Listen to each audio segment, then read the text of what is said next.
আজ রান্না করব পটল আলু ও টমেটো দিয়ে তরকারি।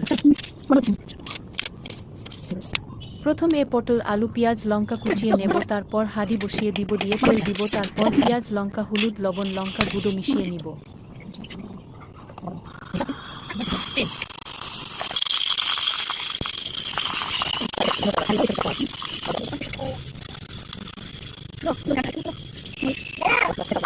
তারপর কুচিয়ে রাখা সবজিগুলি দিয়ে দিব আর তার সাথে কিছুটা জল দিয়ে কিছুক্ষণের জন্য হতে দিব। তারপর মাঝে মাঝে নাড়ব যাতে তলে ধরে না যায়।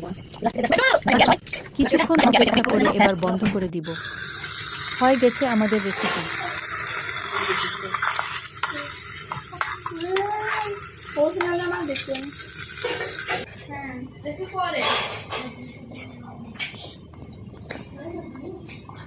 Paling syukur, betul.